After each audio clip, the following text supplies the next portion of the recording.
Estás escuchando Filosofía del Mercadeo con Chepe Herrarte. Estamos aquí con el Ale. Queríamos hablar de este tema o de este concepto llamado Skin in the Game. Para, pues, si no conocen al Ale, el lado que yo le conozco es, perdón, la moto, que es coautor de Marquitectura, cofundador de Maneki, tiene aquí otros proyectos de los que yo no sé mucho.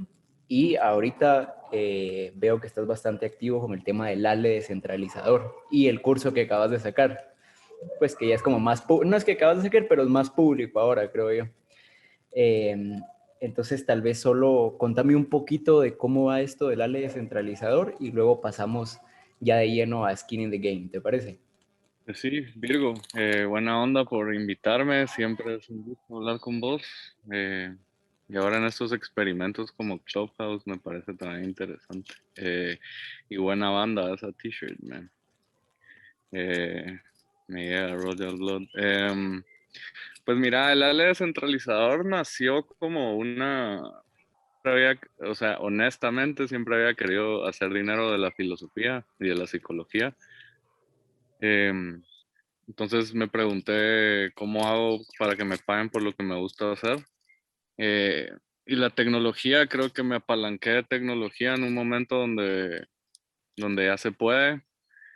Y creo que la filosofía y la psicología, pero más que todo la filosofía, son cosas que damos por sentado o no le ponemos mucho coco. Y la metafísica es básicamente tu metafísica o la metafísica de cualquier persona, es básicamente la razón por la cual te pones esa playera de la banda que te gusta o por qué te pones el calzoncillo del color que te lo pones, ¿verdad? Son cosas que es esta máquina virtual que uno arma en su cabeza y lo ayuda a tomar estas decisiones. Entonces, de ahí nace el ALE descentralizador y descentralización como concepto. Creo que es hacia donde va el futuro. Creo que vivimos en un sistema centralizado y eso obviamente tiene sus pros y sus contras, pero lo que enseñó el año pasado es que es demasiado frágil cuando hay demasiada centralización, ¿no?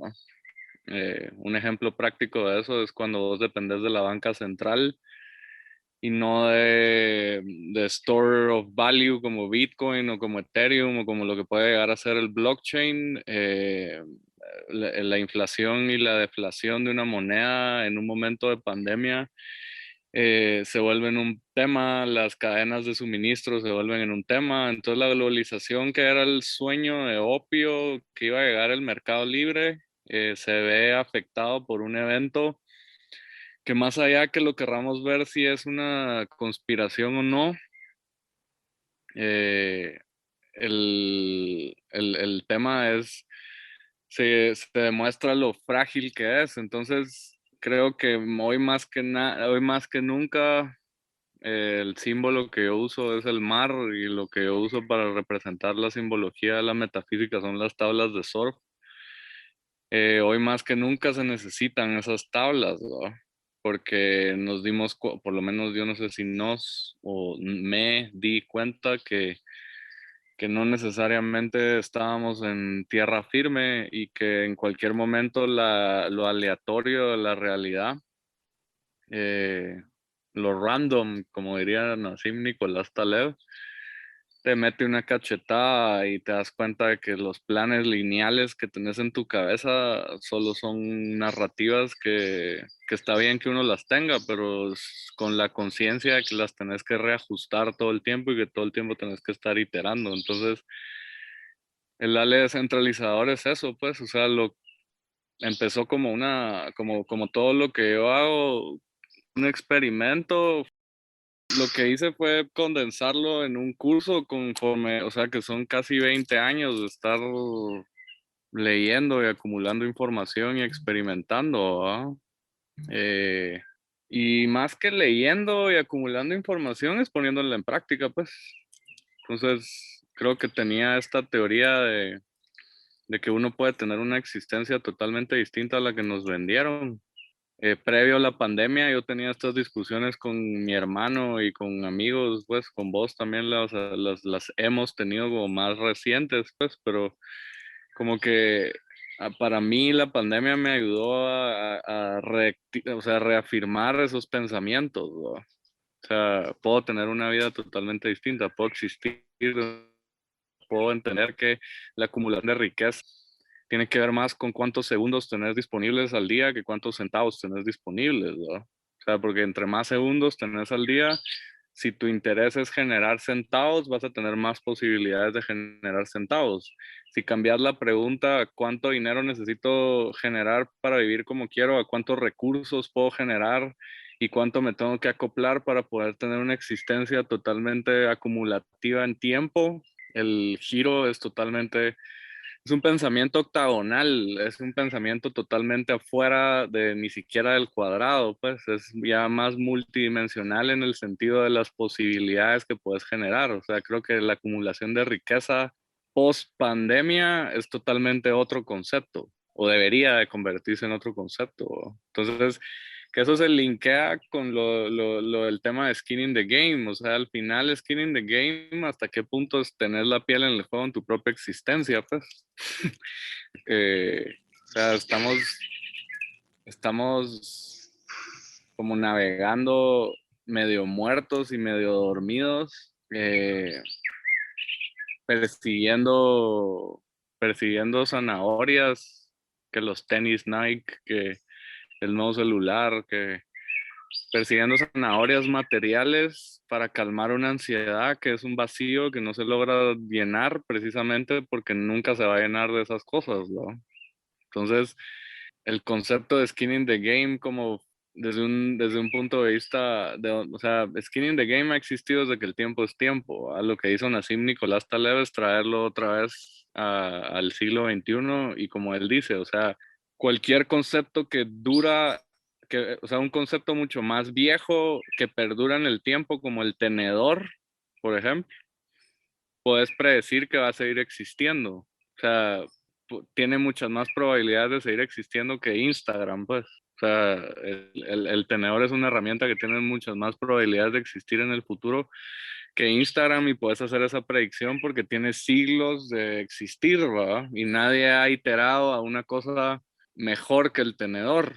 Entonces, que también habla del concepto de antifragilidad. Entonces, a lo que voy con eso es, el concepto de skin in the game es en Babilonia, ¿verdad? O sea, una de las cosas que se hacía era las leyes de Murajavi, que no sé si lo estoy diciendo bien, pero las leyes de Murajavi era diente por diente. Hammurabi, creo que le decía. Sí, diente por diente, ojo por ojo, ¿verdad?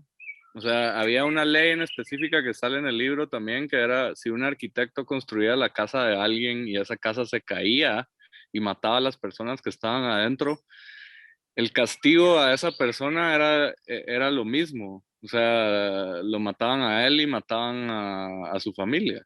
Eh, Puede sonar radical para esta era posmoderna medio maricona en la que vivimos, ¿verdad? O sea, medio nadie puede decir nada.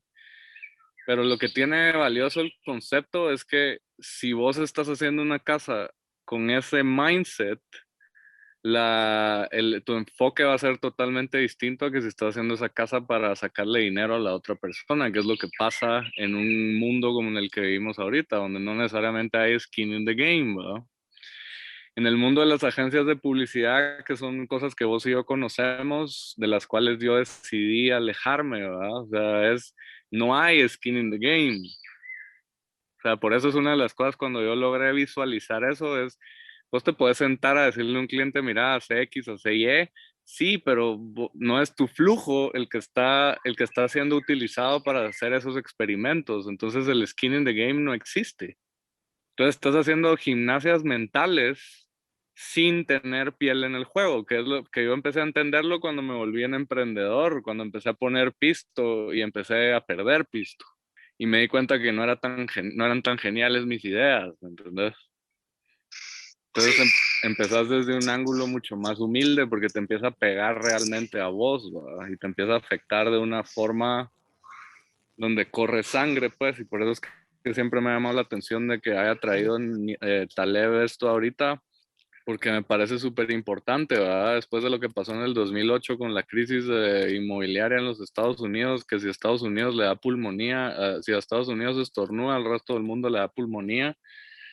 eh, te das cuenta de que cuando la gente está operando finanzas desde una computadora y no necesariamente están jugando con el dinero de ellos y las penalizaciones son totalmente asimétricas, ¿verdad? O sea, los bonos son asimétricos, pues, o sea, el mercado se puede crashear, pero el CEO tiene un bono por haber ejecutado resultados que al final están en una hoja de Excel y son números, pues, son números virtuales, pero no estás tomando en cuenta las casas y los trabajos y la gente que, o sea, clase media que empieza a desaparecer desde desde el 2008, donde sí hay skin in the game, ¿va?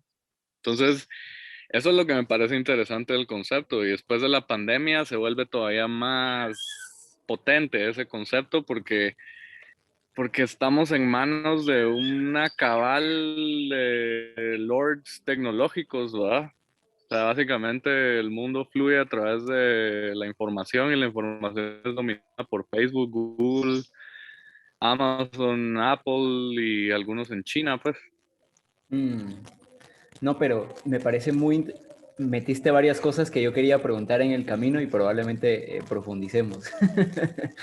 Pero, a ver, si tuvieras que llevar a los basics el concepto de skin in the game y se lo tuvieras que decir a una persona que lo escucha por primera vez, ¿qué le dirías? Es una buena pregunta.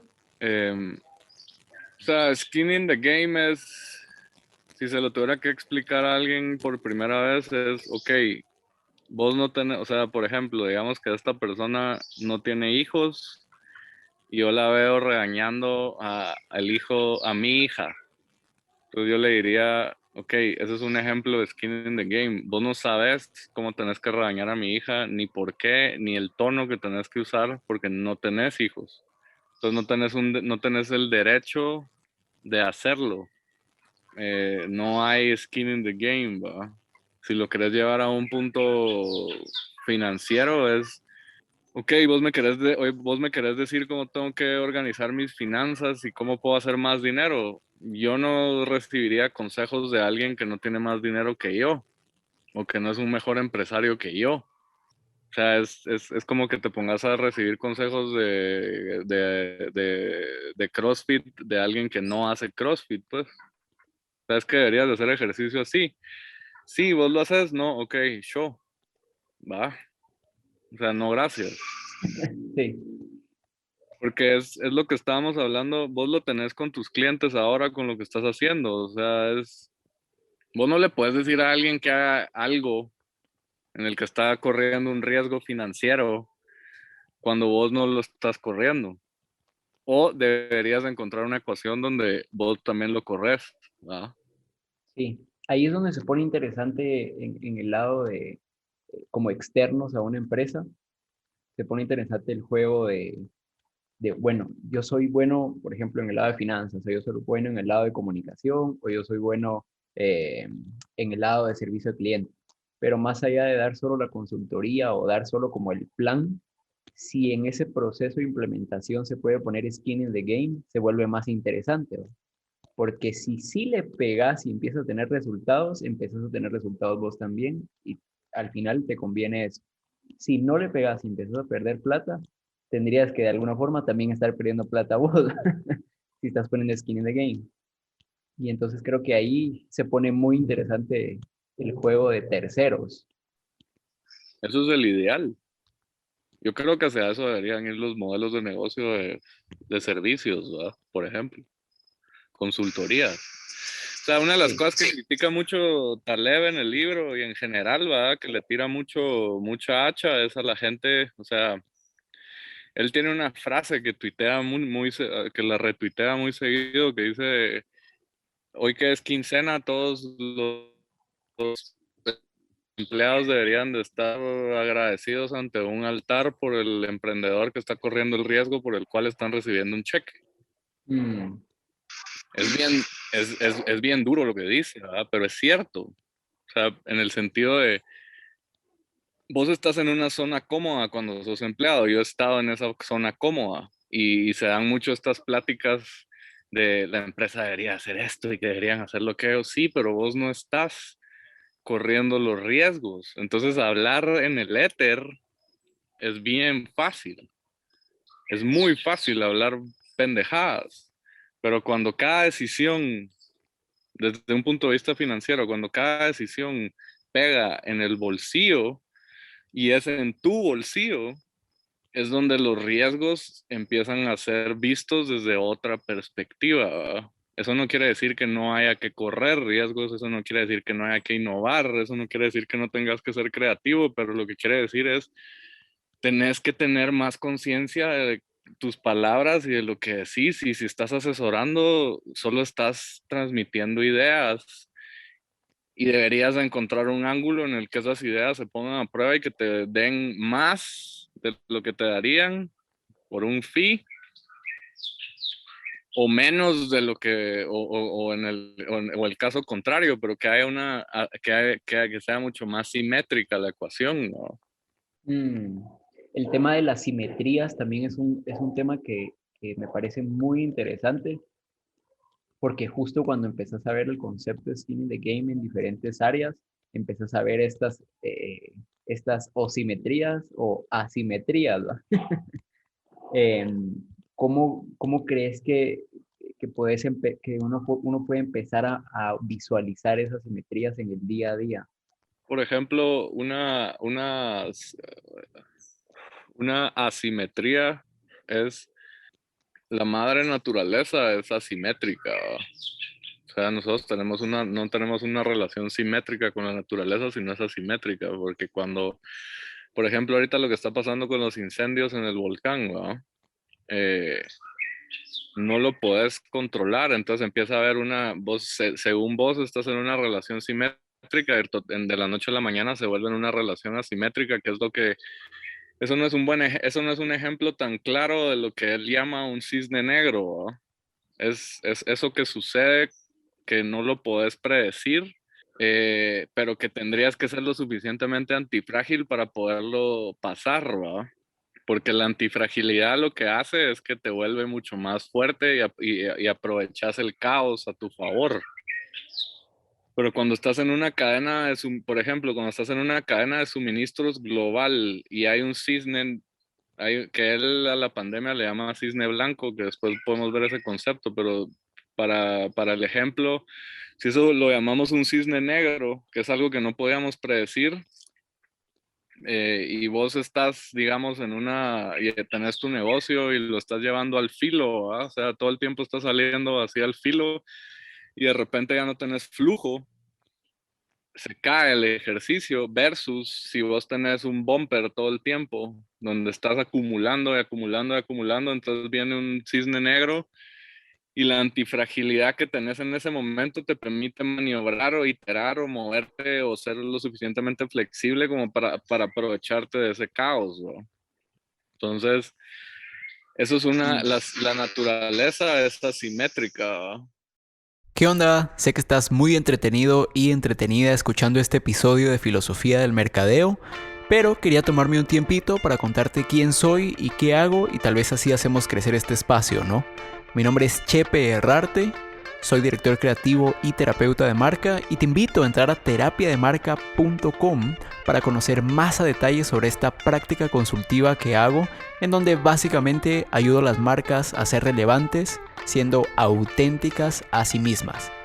Además, también me puedes seguir en LinkedIn, estoy como José Herrarte, donde pongo artículos y pensamientos alrededor de este tema. Ya no te quito más de tu tiempo, espero que te estés disfrutando este episodio. Regresamos. No, que te decía Ok. que este concepto de antifragilidad y el tema de ser flexible es bien interesante, pero creo que podríamos hacer incluso una plática específica para antifragilidad. En un mundo, a ver, nosotros que venimos del mundo de publicistas y comunicadores y mercadeo y tal, ¿cómo puede ser la iteración de lo que es conocido hoy como estudios o agencias o consultores mercadólogos a una fase en donde ya tengan skin in the game? ¿Cómo visualizas eso? Pues yo creo que un modelo podría ser que vos, si vas a plantear una idea, que vos pongas el dinero para producirla o para ejecutarlo y que tu recompensa sea en base a las ventas que eso genera, por ejemplo. Mm, Eh, el tema ahí es que tenés que totalmente, o sea, tenés que iterar tu modelo de negocio totalmente, pues, porque tendrías que tener una cosa mucho, mucho más liviana y mucho más flexible y tendrías que tener los recursos para poder hacer eso también, ¿verdad? Pero hablando en cosas chiquitas, es si vos estás planeando una campaña de redes sociales, corre vos con el riesgo de invertir en la pauta, pues. mm.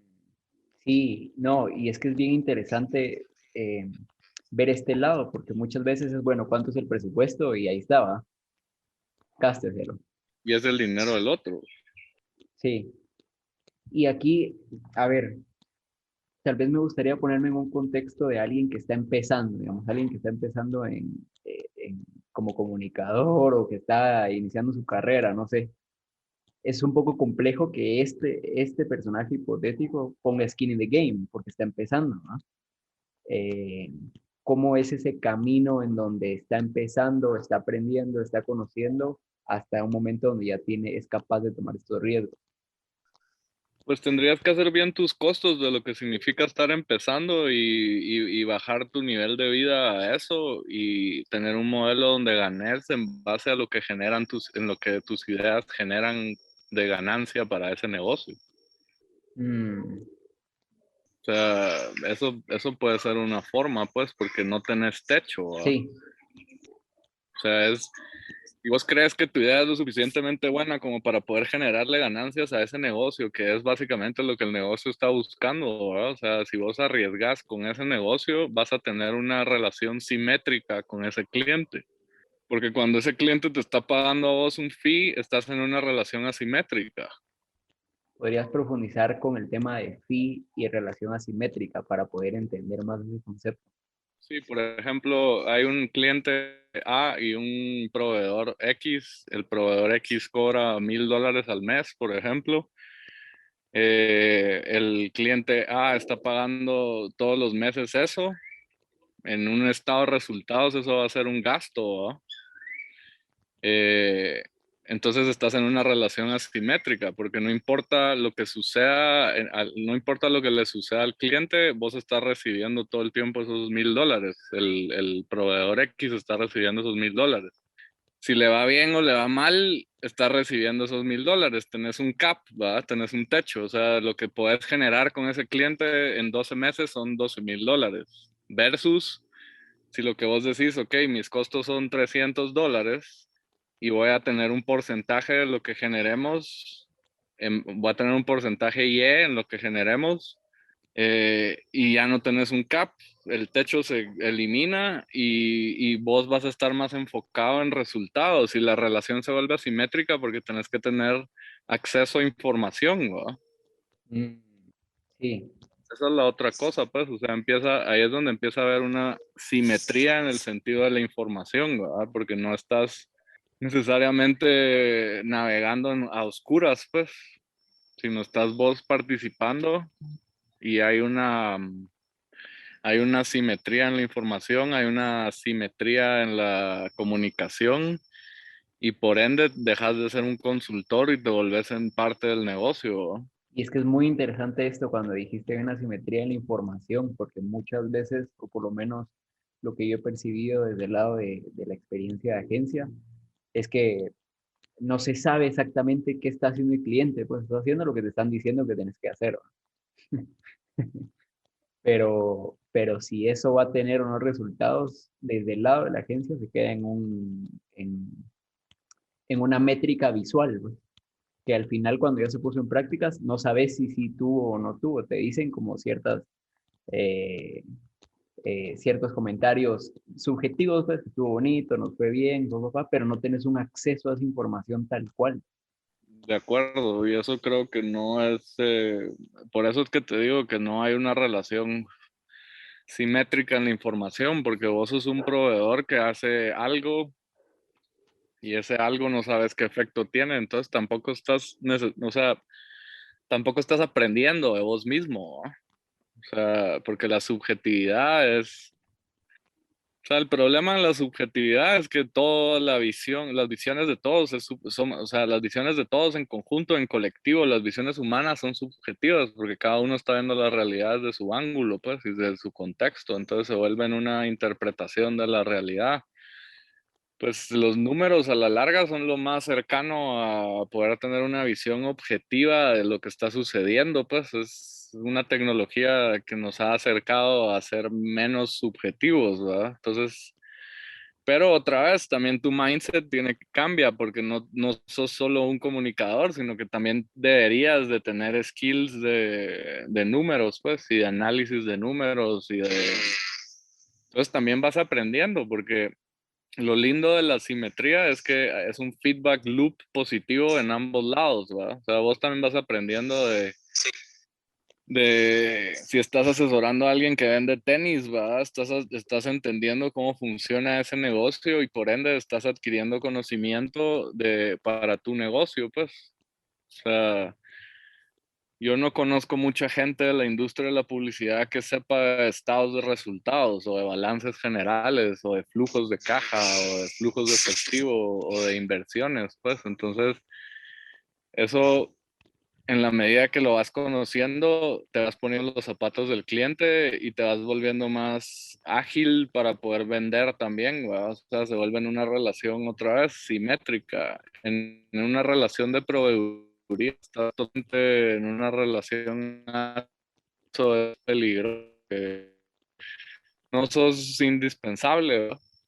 Sí, y finalmente estás haciendo lo que te están diciendo que tienes que hacer, pues, que es, y curiosamente, el tema del riesgo en los negocios me parece interesante porque te pueden pagar por dos cosas a mí, por como yo lo veo, te pagan por dos cosas, o lo que hacen tus manos, que alguien más no quiere hacer con sus manos, o la perspectiva de riesgo que pones en algo. ¿Ah? Porque si vas a, por ejemplo, si vas a entrar a tal negocio con tu plata y con tu tiempo y con tu equipo y tal, eh, ya no es solo dar la idea, pues. y, y se pone muy interesante.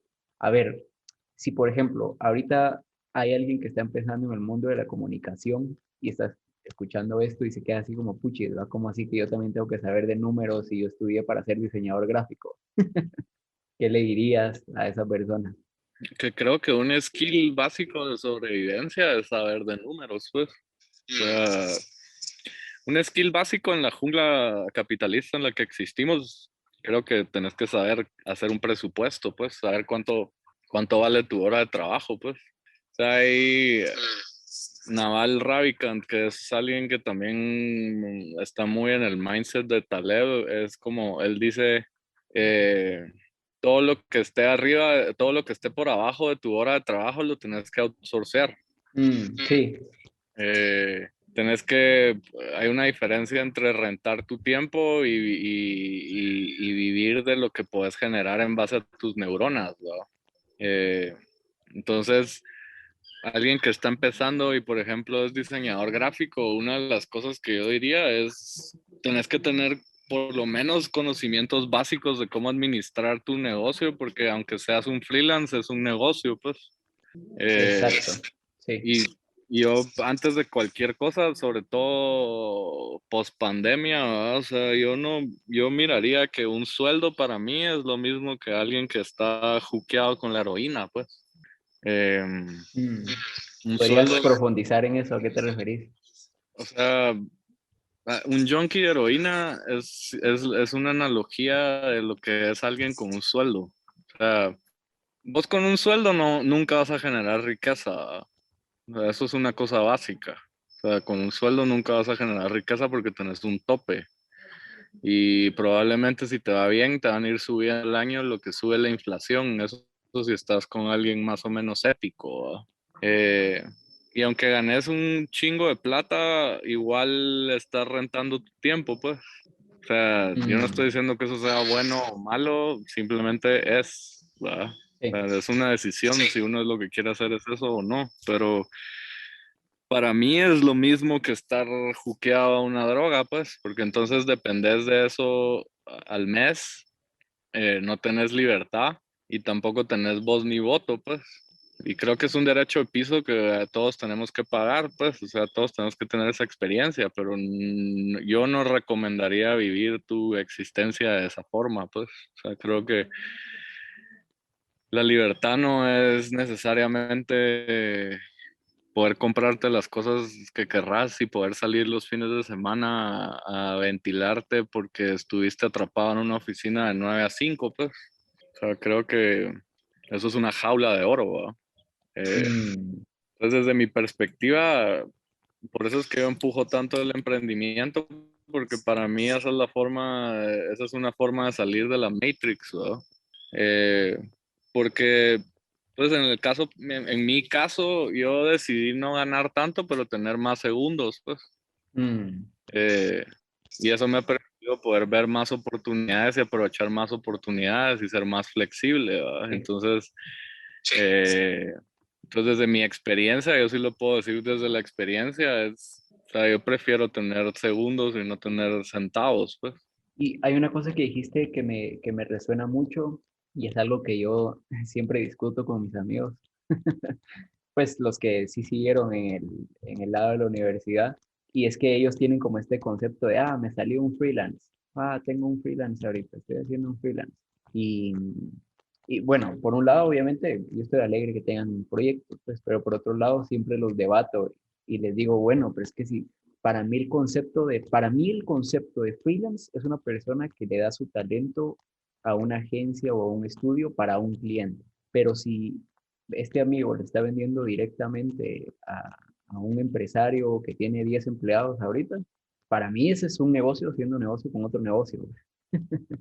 Y, y hay mucha confusión, como que en ese proceso de la universidad no, obviamente no te enseñan, vas a que te enseñen sobre diseño web y sobre branding y tal, pero no hay una claridad de, bueno, cómo hacer un presupuesto, qué es flujo de efectivo, eh, qué son estas hojas de balance. Entonces siento que hay como mucha confusión con estos términos y en cómo se mueven eh, ya en el día a día de su negocio, pues. Entonces eso me resuena mucho. Ahora, hay una cosa que me gustaría que tocáramos. Está el tema de los riesgos, ¿va? Que es lo que estamos hablando con Skin in the Game, pero para cobrar más, la forma en la que yo lo veo, y por eso te lo planteo, para que eh, poder ahí ver cómo lo estás visualizando vos, es para poder cobrar más con el tema de los riesgos, es poder dar garantías. Y es un poco complejo, pero la forma en la que, y regresando, cuando hablabas de Babilonia y la ley Hammurabi, yo me estaba recordando de Genghis Khan, que es Ujú. otra época, pero lo recordé. Y es que así como los mongoles eh, tenían como esta reputación de ser muy buenos, porque ellos casi que dormían, comían y crecían en el caballo, güey, Ujú. con las flechas. Entonces eran tan buenos que los contrataban después. Y es bien interesante ese concepto porque, bueno, hay alguien que está pagando algo, por ejemplo, en el caso, si contrataras a un mongol en esa época, alguien está pagando para no correr el riesgo y alguien está recibiendo la plata para correr el riesgo y dar garantías porque ya lo ha hecho muchas veces antes. Obviamente ese era un ejemplo de hace muchos años, ¿no? ¿Cómo visualizas eso en un contexto actual?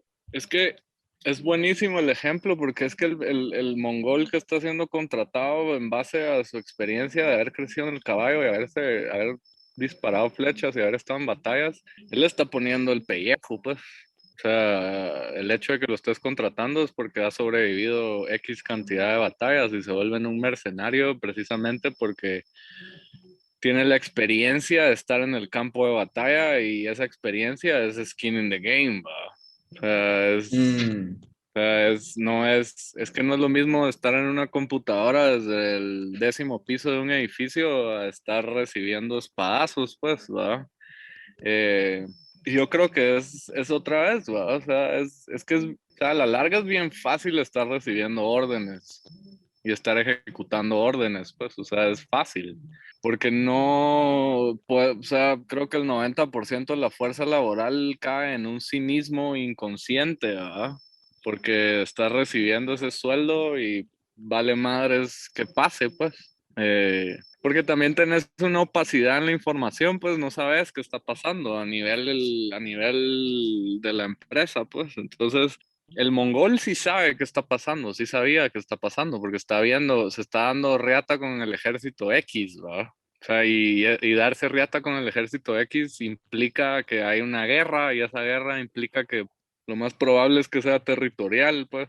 Entonces, si tenés información, o sea, el que está en el que está en la oficina, en el 10º piso de un edificio, no tiene la información, ¿va? Está en una, o sea, vos si sos empleado estás en una relación asimétrica, así de fácil, pues. O sea, estás en una jerarquía organizacional.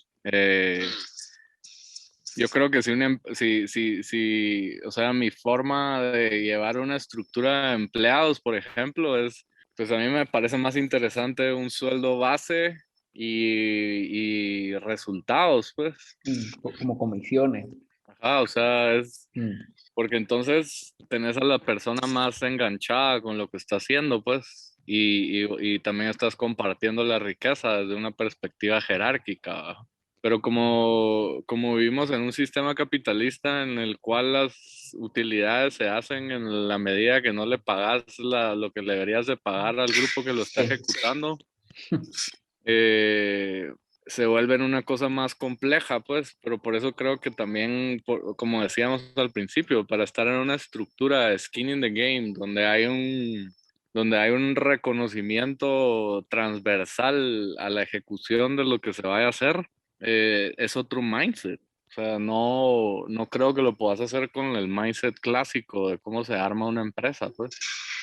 O sea, creo que es obvio, ¿ah? Y a la industria de la publicidad en específico y la del mercadeo, cada vez se la va a llevar más la tristeza en ese sentido porque está esperando una renta, pues.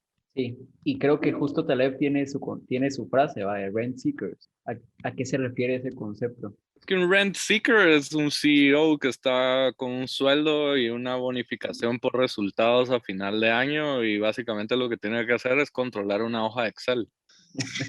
Sí, Eh, Versus el stakeholder, que es o el inversionista, que a pesar de lo que funciona, si la hoja de Excel funciona o no funciona, él gana o pierde dinero, él gana o pierde su dinero dependiendo de esa ejecución que hace este rent seeker, ¿verdad? Entonces, rent seeker básicamente es cualquier asalariado. O sea, mm, eso es un rent seeker, ¿verdad? O sea, es alguien que se está haciendo la pregunta de cómo consigo dinero, no se está haciendo la pregunta de cómo genero recursos. Porque el tema psicológico con los rent seekers es que todos los rent seekers se creen la última Coca-Cola en el desierto, pues. ¿por qué? Porque o sea, vos crees que sos así de bueno y que te deberían de pagar por eso que crees que sos así de bueno. Pero después entras al mercado y te das cuenta de que no sos así de bueno, pues hay más gente que es igual o mejor que vos y probablemente están ganando más o menos que vos, ¿verdad? O sea, no es, otra vez es subjetivo, ¿verdad? O sea, y al final el dinero es energía, pues. Cuando vos ves el dinero como energía, es qué tan dispuesto estás vos a dar tu energía y qué tan dispuesto está el otro a pagar por esa energía. O sea, es un símbolo, ¿va? Entonces, Sí, por eso te digo, o sea, si toda tu energía está enfocada en generar resultados y vos estás ganando de vuelta esa energía en base a esos resultados, la ecuación cambia totalmente. Porque probablemente tenés que hacer menos de lo que crees que tenés que hacer, ¿va? Que esa es otra cosa. O sea, un rent seeker está viendo cómo brilla sí. y entonces se da esta cosa en las empresas que me ha tocado ver durante los últimos 20 años, ¿va? Que se da esta cosa en las empresas que la gente está más trabajando por demostrar que hace, por decir que hace, en vez de hacer, porque hay mucho tiempo, hay Sí, mucho, hay mucho tiempo, ¿va? O sea, tenés mucho tiempo, entonces entonces se va volviendo en una cosa totalmente etérea y eso es peligroso a nivel financiero en un negocio, pues, porque mm, ponete una cosa que demostró, yo creo que un velo que se cayó en la pandemia es que muchas empresas tuvieron que dejar de operar con la cantidad de gente que estaban operando. sí, Entonces viene el que toma el riesgo y dice, esto lo pude haber hecho hace 5 años, pues. Lo que pasa es que sí. en ese momento de la pandemia existe una simetría social en que la sociedad te entiende, la sociedad te comprende. O sea, si vos hubieras hecho hace 5 años eso, el colectivo social te hubiera, si no te destruye, pues te hubiera criticado mucho, pues. Pero entonces viene la pandemia y demuestra que, ok, no necesitas una oficina para operar. Ah, se podía operar sin oficinas. O no voy a quitar este costo. Ah, tenía que operar con el 25% menos de personas. Ah, entonces, y te das cuenta de un montón de posibilidades que previo a ese evento, si no hubiera pasado ese evento, no te das cuenta, ¿verdad? Que también ese Mm, es el lado, sí, como el lado positivo que tiene el evento, ¿verdad? Entonces, se va volviendo en una toma de conciencia en la que todos nos vemos obligados a buscar de forma creativa otras formas de remuneración. sí. No, y es muy cierto porque seguro lo viviste, yo lo viví y lo sigo observando, incluso al día de hoy que todavía estamos en pandemia, que hay mucho tiempo muerto para los empleados. Y, y tengo casos que conozco en donde es como, bueno, voy a dejar algo presionando la tecla, por lo menos para que no se apague la compu, para que no me salga luego que me desconecté. Y entonces es como, o sea, eso de 8 horas lo haces en 3 horas y media, pero tenés que marcar tus 8 horas, ¿no? Ajá, y eso es que otra vez, ¿verdad? Es esta narrativa esa narrativa antigua que todavía sigue estando en el colectivo, de ese trabajo de 8 a 5 y de información y de bla, bla, bla, y de una estructura donde tenés que ir al trabajo y no te das cuenta que se va volviendo en un círculo totalmente dañino, porque, o sea, es bien práctico, ¿verdad? Si vos tenés que hacer a alguien llegar a un lugar y ese alguien tiene que pasar 2 horas para llegar ahí y después tiene que pasar 2 horas para regresar, ese alguien no va a estar muy contento. O sea, eventualmente en el tiempo no va a estar muy contento. Y su productividad va a tender a descender, ¿va? O sea, obvio, pues. Sí. Pero si no hubiera pasado lo que pasó, no te das cuenta de eso, pues. No abrís los ojos a eso. Y a la otra posibilidad. O sea, yo tengo ahorita un conocido que trabaja en CBC, por ejemplo, y CBC ahora se volvió totalmente remota, según me cuenta este cuate, pues, y con excepción de algunos puestos, pues, pero a lo que voy con eso es, yo me pregunto si CBC no lo pudo haber hecho hace 10 años. Sí, lo que pasa es que ahora ha sido una oveja negra y psicológicamente no Mm, queremos ser vistos como ovejas negras, entonces preferís tener 3 pisos en zona pradera, pues, ¿verdad? Eh, sí. entonces se va volviendo en una cosa insostenible en el tiempo, ¿verdad? Porque no es sano para nadie. Entonces, creo que la posibilidad ahorita más que nunca es poner skin in the game o plantear estos nuevos juegos, pues, porque al final, Mm, mira, una cosa, hay otro libro que ahorita no recuerdo el autor, pero que se llama Finite Games versus Infinite Games, juegos finitos versus juegos infinitos. Y cuando vos tenés skin in the game, por ejemplo, vos estás trabajando con alguien y vos estás generando estas ideas para que esa persona tenga, para que esa empresa genere más ganancias y vos ganás de esas ganancias. Eso es un juego infinito, mm, porque porque las posibilidades son infinitas. Cuando vos estás recibiendo una renta de esa empresa que vos estás asesorando, es un juego finito. O sea, desde el pago es finito. O sea, vos sabes cuánto vas a tener al mes, vos sabes cuánto vas a tener al año, y tu trabajo se vuelve en volverte básicamente en manejo de relaciones más que en ejecutar tu chance, pues. sí. Entonces, ¿estás haciendo lo que deberías de estar haciendo? No lo creo. ¿Estás No, haciendo otra cosa? Entonces volvete experto en manejo de relaciones, pues, porque en eso te estás volviendo experto, ¿verdad? sí, de gestión. O sea, de gestión. Entonces, ese es el problema del juego finito, es que las posibilidades están marcadas, pues es un juego seteado, ¿va? Bueno, se acabó este episodio, pero si ya llegaste hasta acá, pues te quiero contar un par de cositas que hago y que a lo mejor algo de eso te parece entretenido y pues nada, me encantaría poder conectar con vos, ¿no? Me puedes seguir en Spotify como José Herrarte, soy metalero, guitarrista y tal. Entonces ahí subo mi música. Además, escribo en Medium. Me puedes buscar como Chepe Herrarte. Un poco poético, diría yo. Además, también me puedes seguir en Instagram, que es donde pongo mi día a día y un poquito más del estilo de vida, que estoy como Chepe Herrarte. Si quieres contactar conmigo, puedes entrar a cualquiera de estas plataformas o en LinkedIn o mi correo de terapia de marca y pues ahí podremos estar en contacto. Gracias por llegar hasta acá, te mando un gran abrazo y toda mi buena vibra para vos, para tu familia y para cualquiera de los proyectos que estés trabajando ahora. Gracias.